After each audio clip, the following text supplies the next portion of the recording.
Hey guys, what's up? Welcome back to online classes and have a pleasant morning to all of you. Now I Ajay Kumar, your English teacher, is going to start a new topic, that is analytical paragraph writing, and it is quite important topic. Why? Because uh, if you have seen the revised syllabus of CBSE 2020, it is clearly mentioned that 5 marks of question will come from this topic. So it is now your duty to learn it, understand it, and practice it, and also share this video with your friends who is in need of analytical paragraph writing. Now let's move ahead. We'll see more about this. So the first thing comes in the mind, what is analytical paragraph writing? Here you can see on your screen the question, and answer to this question is analytical. An analytical paragraph is a form of descriptive writing which is written on the basis of given chart. जो chart question में दिया होगा उसके आधार पे आपको descriptive writing करनी होती है इसमें, या कोई ग्राफ होगा या फिर डाटा होगा या फिर आउटलाइन होगा या क्लूज टेबल्स कुछ भी हो सकता है, उसके ऊपर आपको डिस्क्रिप्टिव राइटिंग करनी होती है. Now when writing an analytical paragraph one should remember, क्या चीज़ आपको ध्यान में रखना है? To describe the facts in the best possible manner and to convey the information provided. आपको जो सबसे बेस्ट पॉसिबल मैनर होता है उसमें आपको फैक्ट्स को डिस्क्राइब करना होगा और जितना भी इंफॉर्मेशन उसमें दिया गया है उसको कवर करना होता है, कन्वे करना होता है, बताना होता है. Next is the analytical paragraph has to be written in around 100 to 120 words. 100 से 120 शब्दों में आपको इसको लिखना होगा. So the paragraph must use clear and crisp language. इसमें काफ़ी सुस्पष्ट लैंग्वेज में आपको लिखना होगा, नहीं कोई टर्मिनोलॉजी बहुत भारी भरकम यूज करना है, नहीं ग्रामेटिकल कॉम्प्लेक्स सेंटेंस यूज करना है. Along with providing complete detail of the given chart in the question there will be an internal choice given. ठीक है, तो जो भी क्वेश्चन में आपको इन्फॉर्मेशन दिया है उसके आधार पे आपको डिटेल लिखना होता है. नेक्स्ट है आपका, that is features of N analytical paragraph writing. Features क्या क्या इसका देख लेते हैं हम लोग. तो इसका पहला फीचर जो है आपका, the first feature is it describes the given chart, table, data, graph, cues etcetera. तो इसमें आप देख सकते हैं कि जो भी चार्ट में आपका दिया होता है इन्फॉर्मेशन, उसको डिस्क्राइब करना होता है. दूसरा है आपका, it should B brief and comprehensive. Brief मतलब संक्षेप, एंड कॉम्प्रिहेंसिव मतलब उसमें सारे डिटेल्स को मेंशन करने होते हैं. और दोनों काम एक ही टाइम पे करना होता है, संक्षेप में भी लिखना और सारे डिटेल्स को भी इंक्लूड करना, तो काफ़ी डिफ़िकल्ट होता है. But I believe you can do it. Do more practices to understand the pattern of analytical paragraph writing. Next है आपका, it should state facts that are provided by the chart. जो भी facts chart में दिया गया है उसको आपको लिखना है. It is necessary to make use of simple and accurate language. काफ़ी ज़रूरी है कि आप उसमें simple और accurate language का यूज करें. It should mention figures and quantities appropriately. Figures और quantities को मतलब appropriately लिखना, ना कि round off में लिखना है, ना कि round about में लिखना है. इस तरीके से आप mention नहीं कर सकते हैं. Next है, it is appropriate to use the same tenses throughout the analytical paragraph. जिस tense का use आप starting करते हैं उसी tense का use जो है पूरे paragraph writing में आप करेंगे. ये काफ़ी ध्यान देने वाली बात है. नेक्स्ट है आपका, नो पर्सनल ऑब्जर्वेशन और रिस्पॉन्स शुड बी प्रोवाइडेड. इसमें जो है कोई भी पर्सनल आप अपना रिस्पॉन्स या ऑब्जर्वेशन नहीं डाल सकते हैं. That will be very bad in writing. Next है आपका, it would be preferable to use the passive form of the verb. जो सेंटेंसेस लिखेंगे उसमें वर्ब का जो फॉर्म होगा वो पैसिव रूप में होगा, काफ़ी ज़रूरी है इसको। नेक्स्ट हम देखेंगे एनालिटिकल पैराग्राफ राइटिंग का जो फॉर्मेट होता है वो कैसा होता है, दैट विल सी। तो ये कहता है कि N analytical paragraph shall be divided into 3 parts, वो 3 पार्ट में डिवाइड होगा। पहला पार्ट होगा इंट्रोडक्शन, दूसरा पार्ट होगा body of the paragraph and तीसरा जो होगा आपका कंक्लूजन होगा। नाउ हम लोग पहले इंट्रोडक्शन के बारे में बात करते हैं। तो इंट्रोडक्शन में हम लोग क्या मेंशन करेंगे, उसका जो सब्जेक्ट होगा पैराग्राफ का उसको मेंशन करेंगे, और उसको मेंशन करने के लिए मैक्स टू मैक्स 2 लाइंस का यूज करेंगे। वो मिनिमम 1 लाइन और मैक्स टू मैक्स 2 लाइंस का यूज़ करेंगे, उससे ज़्यादा नहीं यूज़ करेंगे, इसको ध्यान में रखना है। नेक्स्ट है आपका बॉडी पार्ट्स में क्या करेंगे, इसमें जो है हम लोग एक्सप्लेन करेंगे डिटेल में किस चीज़ को, पैराग्राफ किस चीज़ के बारे में है, उसमें कितने रेलेवेंट फिगर्स दिए गए हैं, और उसमें जो एक्सप्लेनिंग हमको ट्रेंड्स को दिखाना है कि वो ट्रेंड जो है बढ़ रहा है, घट रहा है, कैसा उसका ट्रेंड चल रहा है, उसको हम लोग को एक्सप्लेन करना है। और अगर कुछ कंपैरिजन वगैरह दिया हुआ तो कंपैरिजन करके भी उसमें लिखना होगा।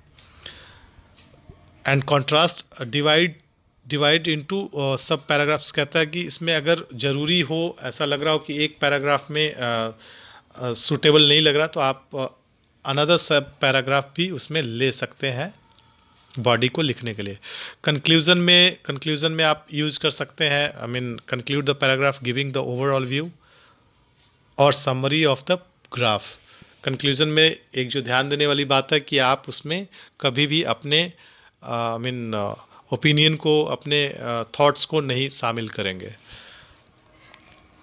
Now will see format of analytical paragraph, उसका इंट्रोडक्शन जो है अभी हम लोगों ने देखा, इसमें क्या क्या चीज़ें होती है, बॉडी पार्ट में क्या क्या चीज़ें होती है देखा, कंक्लूजन में क्या क्या चीज़ें होती है देखा। Now in this slide we are going to discuss about the introduction in detail, ठीक है। Now let's see,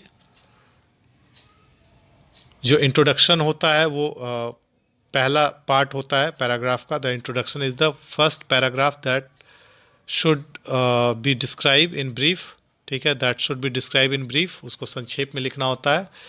what the graph is about, graph किस चीज़ के बारे में है, उसको हम लोग इंट्रोडक्शन में डाल सकते हैं। It should be like an opening paragraph that introduces the readers to the context of the chart given। और ये ऐसा होना चाहिए ताकि जो पढ़ने वाला है उसको पता चल जाना चाहिए पहले लाइन को पढ़ के ही कि चार्ट किस चीज़ के बारे में दिया गया है। When writing the introductory paragraph you need not go into the detail। जब भी आप introductory part लिख रहे हैं तो आपको डिटेल में जाने की बिल्कुल भी ज़रूरत नहीं है। You just need to mention what is clearly evident from the chart। और आपको साफ साफ सिर्फ और सिर्फ जो चार्ट में डिटेल्स दिए गए हैं, जो दिख रहा है ग्राफ में, जो डिटेल दिया गया क्वेश्चन में आपको दिया हुआ रहेगा, उसी चीज़ को उसमें मेंशन करना है। And it says it is best to write the introduction in 1 or 2 lines, जिसको कि हम लोग पहले डिस्कस कर चुके हैं। दूसरा है the body of the paragraph, हम लोग देखेंगे इसमें क्या होता है। This part is of the this part of the analytical paragraph should contain details। इसमें जो है डिटेल कंटेन होना चाहिए किस चीज़ के बारे में, ग्राफ चार्ट के बारे में जो क्वेश्चन में दिया हुआ रहेगा आपका। It should contain all the important information, जितने भी महत्वपूर्ण इन्फॉर्मेशन आपको क्वेश्चन में दिया होगा उसमें बॉडी पैराग्राफ में होना चाहिए। Now it says it is extremely important to choose significant detail. कहता है कि जो सिग्निफिकेंट डिटेल होता है ये काफ़ी ज़्यादा ज़रूरी है कि आप सिग्निफिकेंट डिटेल्स के ऊपर रीडिंग करें और उसको ध्यान से समझें और उसके बाद उस पैराग्राफ में उसको इंक्लूड करें। Next it says the body can be broken into 2 or 3 सब पैराग्राफ। अभी पिछले स्लाइड में हम लोगों ने देखा कि हम लोग बॉडी पार्ट को 2 या 3 सब पैराग्राफ में बांट सकते हैं, but it depends upon the information exacted from the graph, उस ग्राफ से जो निकल के अगर 2-3 तरीके का इंफॉर्मेशन आ रहा तो उसको सब पैराग्राफ में लिख सकते हैं, that is extracted, sorry. Next is हम लोग उसको लिखेंगे तो कैसे लिखेंगे, तो पहला चीज़ है आपका ऑर्गेनाइजिंग इन्फॉर्मेशन, सारे इन्फॉर्मेशन को ऑर्गेनाइज कर लीजिए। उसके लिए क्या करेंगे, you should look for the large differences. Question में देखेंगे कि लार्ज डिफरेंसेस जो है वो प्रोमिनेंट है या नहीं है, वो काफ़ी ज़रूरी होता है। तो जो लार्ज डिफरेंसेस है उसको देख लेते हैं। You can mention the aspect which is the smallest और द लार्जेस्ट। आप स्मॉलेस्ट या लार्जेस्ट कोई अगर इंफॉर्मेशन दिया हुआ है तो उसको सबसे पहले लिखेंगे। Any aspect that are similar to be next, और उसी से जुड़ा हुआ अगर कोई दूसरा एस्पेक्ट सिमिलियर है तो सेकंड नंबर पे लिखेंगे। You should further mention about the aspect that has remained unchanged और कांस्टेंट थ्रू आउट। और फिर थर्ड प्लेस पे जो है आप वैसे डाटा को रखेंगे, ऐसे डिटेल को रखेंगे जो कि I mean being as a time period, मतलब 2015 से लेकर 2020 के बीच में अगर वो कांस्टेंट रहा हो, बिल्कुल कोई चेंज नहीं आया हो, तो वैसे डिटेल्स को आप थर्ड प्लेस पे लिखेंगे। नेक्स्ट स्टेप क्या करना है आपको, कंपेयरिंग इन्फॉर्मेशन। फिर आपको इन्फॉर्मेशन को कंपेयर जो कर रहे हैं उसके बारे में लिखना है। If the chart mentions two different parties, for example men and women, ठीक है, अगर किसी चार्ट में मेन और वुमेन के बारे में कंपैरिजन करके अगर दिया हुआ है, refers to both of them in analytical paragraph, if there is any contrast और comparison that could be drawn. अगर आप उसको पढ़ेंगे, अगर कोई कंपैरिजन होगा तो उसको आप क्लियरली लैंग्वेज में सेंटेंसेस में उसको ड्रॉ करेंगे। You must present it effectively, आप पिक्चर भी छोटा सा बना करके आप उसको डिस्क्राइब कर सकते हैं, क्योंकि ये काफ़ी इफेक्टिव दिखेगा। If the chart is about a particular time period और highlights trends of several years, mention each year in a concise manner. और अगर चार्ट में किसी एक पर्टिकुलर टाइम पीरियड के बारे में दिया हो, या फिर कोई ऐसा ट्रेंड जो आई मीन ग्रोथ का शो कर रहा हो, या कोई ऐसा ट्रेंड जो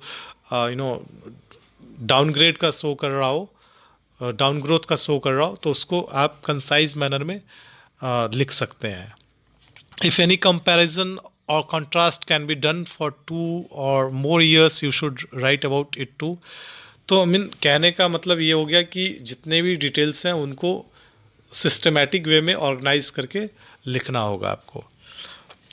थर्ड है मेंशनिंग क्वांटिटीज़, क्वांटिटीज़ को भी उसमें आप मेंशन कर सकते हैं। तो आप देख सकते हैं पहले इन्फॉर्मेशन को ऑर्गेनाइज करना है, उसमें क्या क्या करना है, लिखना है, वो आप देख रहे हैं। जो लार्जर और स्मॉलेस्ट जो होता है, लार्जेस्ट और स्मॉलेस्ट होता है, उसको आप लेंगे। फिर उसके बाद उसको कंपैरिजन वाले को लेंगे, और फिर उसके बाद अगर कोई क्वांटिटीज़ दिया हुआ है तो उसको मेंशन करेंगे। थर्ड कहता है mentioning quantities. So when including numbers and figures, their accuracy must be ensured. अगर आप नंबर या फिगर कुछ वहाँ पे मेंशन कर रहे हैं तो उनका एक्यूरेसी जो है इंश्योर करना आपकी जिम्मेवारी होगी while writing. There are a number of ways that can be use to describe quantities. अलग अलग तरीके हैं क्वांटिटीज़ को डिस्क्राइब करने का। एग्जाम्पल के तौर पे आप देख सकते हैं परसेंटेज है, फ्रैक्शन है, रेशियो है, and etcetera. Now fourth is connecting sentences, sentences को कनेक्ट करना है। उसके लिए आप कनेक्टर्स का यूज कर सकते हैं, लिंकिंग फ्रेजेस का यूज कर सकते हैं, और उसको लिंक करते टाइम लॉजिकल लिंकिंग करनी होगी। ये नहीं कि बिना सैर पैर का किसी सेंटेंस को किसी चीज़ के साथ में जोड़ दिया। आगे हम लोग आगे के स्लाइड में जो है लिंकिंग फ्रेजेस भी देखेंगे, that will help you a lot while writing analytical paragraph. कैसे स्टार्ट करते हैं, बीच में कौन कौन से लिंकिंग फ्रेजेस को यूज कर सकते हैं किसी चीज़ को बतलाने के लिए, कंक्लूजन में क्या यूज करेंगे उसको भी हम लोग समझेंगे। Now third part is the conclusion. Conclusion में देख लेते हैं, the last paragraph should summarise the idea mentioned and the information in general. कहता है लास्ट पैराग्राफ में जो है आपको जो भी आइडिया या इंफॉर्मेशन उस क्वेश्चन में दिया है उसको समराइज करके लिखना है। It should be concluding in nature, concluding होना चाहिए नेचर में, and act as the closing statement, वो आपका क्लोजिंग स्टेटमेंट के तौर पे लिखा जाना चाहिए। One should keep in mind that one must not include any personal opinions. मैं फिर से बता दे रहा हूँ कि आप अपना पर्सनल ओपिनियन उस डाटा के बारे में क्या सोचते हैं उसको बिल्कुल नहीं लिखना है। आप क्या कंक्लूजन निकालते हैं पर्सनली उससे उसको कोई लेना देना नहीं है। जो क्वेश्चन में होगा उसी के ऊपर कंक्लूजन बेस्ड होगा। और ऑब्जर्वेशंस, ये सारी चीज़ें आपको नहीं लिखना है। You should simply stick to the facts. जो फैक्ट्स दिया गया है क्वेश्चन में उसी को आपको लेकर के लिखना है। You need not dispose of the information to write a good analytical paragraph।